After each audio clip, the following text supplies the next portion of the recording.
네, 오늘 오전 10시 반에 윤중천 씨의 영장 심사가 열렸습니다. 첫 번째 영장이 기각된 뒤에 검찰이 두 번째로 청구한 구속영장인데요. 이번에는 발부가 될지 관심입니다. KT의 김성태 의원 딸 부정채용 의혹과 관련해서 이석채 전 KT 회장이 국회 증인에서 빼준 데 대한 보답의 의미로 딸 부정채용을 해줬다. 이런 취지로 진술이 나왔습니다. 어떤 의미인지도 알아보겠습니다. 오늘도 강신업 변호사님 나오셨습니다. 어서 오십시오. 네, 안녕하십니까. 먼저 건설업체 윤중천 씨에 대해서부터 먼저 알아보겠습니다. 김학의 씨 수사에서 아주 핵심적인 인물인데 검찰이 첫 번째 영장 청구했다가 기각을 당했단 말이죠. 이번에 이제 두 번째 영장 청구인데 뭐가 좀 추가됐습니까? 이번에 추가한 건 두 가지가 이제 눈에 띄는데요. 네. 하나는 강간치상입니다. 강간치상. 네, 그리고 또 하나는 이제 무고죄죠. 물론 그 전에 있었던 뭐 특가법상의 알선이라든지 네. 뭐 사기 이런 것들은 뭐 그대로 들어갔습니다만은 첫 번째 영장에 청구했던 내용은 그대로 있고, 예, 일부 있고 네. 이번에 이제 새로 들어간 것이 강간치상과 무고인데요. 네. 강간치상이라고 하는 게 네. 상당히 눈에 띄죠. 강간치상이라고 하는 것은 이제 성폭행으로 인해서 어떤 신체라든지 또는 정신이라든지 그런 어떤 상해를 입었을 때를 얘기하는 것인데요. 이번 경우에는 뭡니까? 이번 얘기는 이제 2006년부터 2008년까지 특히 2007년 11월 13일 날 모 오피스텔에서 김학의 전 차관과 그다음에 윤중천 씨가 성폭행을 했다는 것이죠. 네. 그로 인해서 이제 외상후 스트레스성 장애로 인해 가지고 계속해서 정신과 진료를 받았다는 내역입니다. 이른바 트라우마가 생겼다는 그렇죠. 거죠. 그것인데요. 이제 다만 이제 강간치상이 양날의 검이라고 볼 수 있겠는데요. 이것이 이제 검찰에서 강간치상을 전격적으로 이렇게 구속영장에 적시한 이유는 네. 공소시효를 피하기 위한 것이거든요. 강간치상은 이제 무기 또는 5년 이상의 징역이기 때문에 네. 이것이 이제 공소시효가 15년이 됩니다. 15년짜리군요. 네, 그래서 문제가 해결이 되는데 물론 이제 그때 오피스텔에서 2007년 11월 13일에 합동강간, 특수강간이 있었다고 얘기는 하고 있는데 그 당시에 그거는 공소시효가 10년이었습니다. 네. 그 당시에는 말이죠. 2007년 12월 21일 이후에 15년으로 늘어납니다. 그러다 보니까 이 합동강간, 특수강간으로 시점이죠. 그렇죠. 합동강간이나 특수강간으로 해도 해결이 안 되는 거죠. 그래서 강간치상까지 나아갔는데 그렇군요. 다만 판례에서 이 정신적 스트레스라든지 후유증, 우울증 이런 것까지도 물론 이제 상해로 봅니다. 그래서 강간치상이 될 여지는 있습니다만은 여기서는 인과관계가 중요하죠. 인과관계. 그렇죠. 그러니까 과연 그로 인해서 그렇게 정신적 어떤 폭행 때문에 정신적인 피해를 입었느냐, 그렇죠. 아니면 치료를- 다른 이유 때문에 했을 수도 있지 않느냐 그렇죠. 이렇게 되는 거군요. 어떤 얘기가 나오느냐면 당시 이모 씨라는 사람인데 이 성폭행 외에도 다른 어떤 이유 때문에 상당히 정신적으로 복잡했고 어려운 일을 겪고 있었다. 뭐 이런 얘기도 있거든요. 네. 그래서 하여튼 이 사건의 인과관계가 중요하다고 보고요. 또 하나는 이제 무고입니다. 무고는 윤중천 씨의 내연녀 권모 씨라고 있습니다. 네. 윤중천 씨가 이 권모 씨로부터 약 20억 원을 빌려 썼다는 것이죠. 그런데 이거를 갚지 않기 위해서 자신의 아내로 하여금 네. 나하고 권모 씨를 같이 간통으로 고세라 이렇게 시켰다는 거죠. 그래서 이제 이것이 무고죄가 된다. 이렇게 이제 보고 있는 겁니다. 그래서 이 두 가지가 새로 들어갔고 네. 이 인정 여부에 따라서 네. 구속영장의 어떤 발부 향방이 갈린다 이렇게 볼 수도 있겠습니다. 오늘 영장 전담 판사가 이 부분을 어떻게 판단할 것인지 그렇죠. 상당히 좀 관심이 주목되는데 이번에 윤중천 씨 영장을 보면 김학의 전 차관이 성범죄 공범으로 지금 들어가 있었단 말이죠. 그렇죠. 그렇게 되면 김학의 전 차관이 물론 지금 구속이 됐습니다만 이 구속될 때도 성범죄 혐의는 빠져 있었거든요. 그렇습니다. 네. 그렇게 되면 윤중천 씨의 영장이 혹시 발부가 된다면 김학의 전 차관 역시 성범죄 혐의까지 추가된다 이렇게 보면 됩니까? 중요한 질문인데요. 지금 김학의 전 차관 같은 경우는 뇌물로 그 경우는 이제 지금 구속이 됐지 않습니까? 그렇죠. 네. 그런데 검찰의 전략이 투트랙 전략 내지는 지금 김학의 전 차관과 윤중천 씨를 분리하는 것으로 보여지는데요. 네. 그러니까 김학의 전 차관은 성범죄로만은 좀 어려우니까 뇌물로 이제 역점을 둬서 구속을 시켰다고 볼 수 있고요. 근데 윤중천 씨 같은 경우는 네. 2006년부터 8년까지 계속해서 이모 씨라는 사람을 폭행하고 협박하고 그로 인해서 성접대를 하도록 하고 그래서 결국은 김학의 전 차관도 같이 성접대를 받았다 이런 의혹이 있거든요. 네. 그리고 심지어 말을 듣지 않으면 욕조로 데려가가지고 머리를 욕조에 찢는다든지 하여튼 이렇게 폭행을 했다는 것이 드러났습니다. 그렇다면은 김학의 전 차관보다는 윤준천 씨의 경우에는 아무래도 이 성폭행 범죄가 입증이 될 수도 있다 이렇게 보는 것 같아요.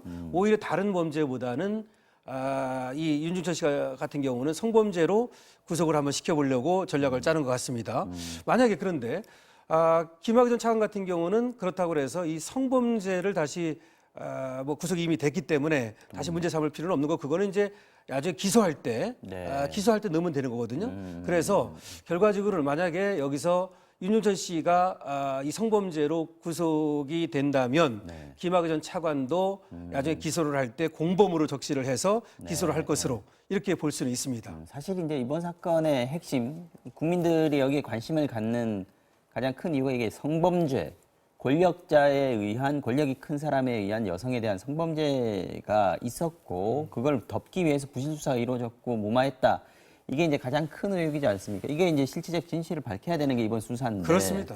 어떻게 보면 지난번에 이제 과거사위원회에서 권고를 한 것도 뇌물 쪽으로 권고를 했고 윤중천 씨 처음에 또 김학의 전 차관에 대해서 구속을 할 때도 뇌물 부분에 이제 집중을 했었단 말이죠. 근데 이번에 다시 성범죄로 했다는 거는 검찰이 이제 좀 정면 공격으로 들어가는 거 아닌가 하는 생각도 듭니다. 맞습니다.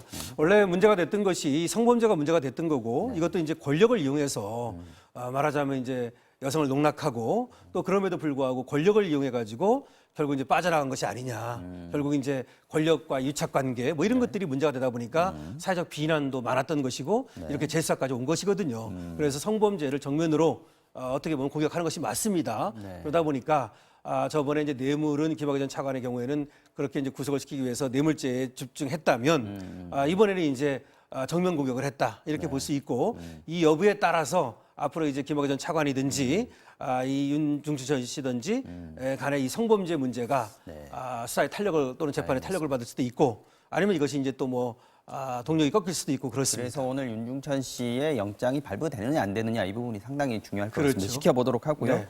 KT 부정 채용 수사도 새로운 소식이 나왔습니다. 구속 수사를 받고 있는 이석채 전 회장이 김성태 의원이 우리 KT를 위해 저렇게 열심히 돕고 있는데 딸을 정규직으로 일하도록 해보라라고 지시했다는 검찰 진술이 나왔습니다.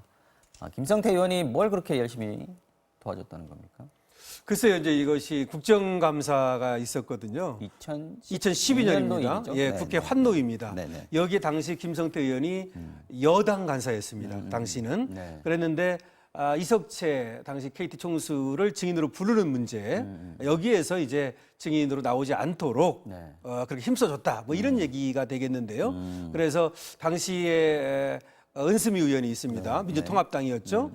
지금 부당노동 행위를 하고 있다. 노동자들이 고통받고 있다 그러면서 강력하게 불러내야 된다. 이렇게 얘기를 하는데 대해서 김성태 당시 여당 간사가 뭐 그렇게 불러내는 것이 필요 없다는 식으로 얘기를 하고 더군다나 이제 은수미 의원의 어떤 태도라든지 뭐 초선 의원이 뭐 예의가 없다 이런 얘기를 하면서 또 이제 초점을 좀 다른 데로 돌려가지고 시선을 말이죠. 이렇게 해서 결과적으로는 증인 채택을 막아줬다. 네, 증인 채택을 막았다. 이건데 아무래도 이제 그거를 보고서 얘기를 했는지 모르지만 이석채 당시 KT 회장이 저렇게 김성태 의원이 우리를 위해서 노력을 하고 있는데 우리도 거기에 좀 뭐 보답할 게 아니냐 그러면서 김성태 의원 딸을 뭐 정부직으로 채용하는 문제를 검토해봐라. 뭐 이렇게 얘기했다는 그런 새로운 진술이 나온 겁니다. 네, 이게 이제 이석채 전 회장이 검찰에서 진술을 했다는 게 아니고 이석채 회장이 이런 얘기들을 하더라라고 다른 관계자가 아마 이게 아마 진술한 그런 공소장에 들어간 것 같아요. 이석채 당시 총수의 이 공소장에 이런 내용이 이석채 의원이 회장이 한 말이 이렇게 들어갔다는 얘기가 있습니다. 도대체 얼마나 무슨 말이었길래 감동을 받았는지 아까 말씀하신 부분 영상으로 한번 좀 확인해 보겠습니다. 왜 책임하지 않으십니까? 왜 문제 그러니까 왜 문재인 후보 아들은 왜 그냥 책임을 알고 싶은 것과 노동자들이 죽어가고 있는 건 여러 문제입니다. 초선 의원이면 초선 의원답게 좀 공손하고 예의도 지킬 줄 알아야지. 언론에 근데 이게 이석채 전 회장이 그렇게 얘기했다는 것이 어떻게 보면 김성태 의원은 별로 생각 없이 그냥 딸 채용하라고 도와준 건 아니다. 라고 얘기할 수 있는 부분 아니겠습니까? 그렇죠. 거꾸로 보면은 김성태 의원이 부탁한 것이 아니라 오히려 이석채 회장이 알아서 네. 그렇게 고마워서 말하자면 김성태 의원의 딸을 채용했다 이렇게 볼 수도 있기 때문에 네. 그렇다면 이것이 무슨 부탁을 했느냐, 또 대가성은 뭐냐, 뭐 이런 것들을 따져봐야 된다는 얘기가 나오는데요. 그래서 새롭게 얘기되는 것이 부정처사 후 수뢰죄라는 것이 있습니다. 부정처사 후 수뢰죄. 부정처사라고 하는 것은 말하자면 저렇게 뭔가를 이제 봐주고 내지는 이제 공무원이 뭐 인허가라든지 이런 것들을 먼저 봐주고 나서 돈을 나중에 받는 걸 말합니다. 부정처사를 먼저 하고 수뢰를 나중에 한다. 네. 그러니까 먼저 저렇게 봐주고 나서 딸이 이제 채용됐다. 뭐 그런 얘기인데 또는 뭐 제3자 뇌물 제공죄. 의도나 계획 뭐 이런 것들을 입증하는 게 쉽지 않을 것 그렇죠. 같아요. 그래서 그런 얘기는 뭐 얘기는 나오고 있습니다만 그거는 그렇게 쉽지 않고요. 네. 왜냐하면 뇌물죄라고 하는 것이 여러 가지로 이제 입증하기 어렵다 보니까 그런 얘기까지 나오는 모양입니다. 그런데 그거는 그렇게 뭐 제가 봐도 법조인으로서 봐도 쉬운 문제는 아닙니다. 네. 그래서 이제 김성태 의원 같은 경우에는 오히려 여기에 대해서 정치적 프레임이다 뭐 이런 얘기까지 하면서 네. 상당한 불만을 제기하고 있는데요. 내용은 어쨌든 앞으로 좀 더 두고 봐야겠습니다. 어쨌든 김성태 의원에 대한 소환 조사도 좀 곧 이틀 거다 이렇게 봐야 되나요? 왜 그러냐면 지금 김성태 의원의 딸을 참고인으로 불러서 조사를 했습니다. 그러다 보니까 이제 김성태 의원에 대해서도 아무래도 소환 조사를 할 수밖에 없죠. 마지막으로 이제 수순을 밟는 그런 단계에 들어갈 거다라고 볼 수 있겠습니다. 알겠습니다. 이슈 완전 정보 여기까지 정리하겠습니다. 강신업 변호사 오늘도 수고하셨습니다. 고맙습니다. 네, 고맙습니다.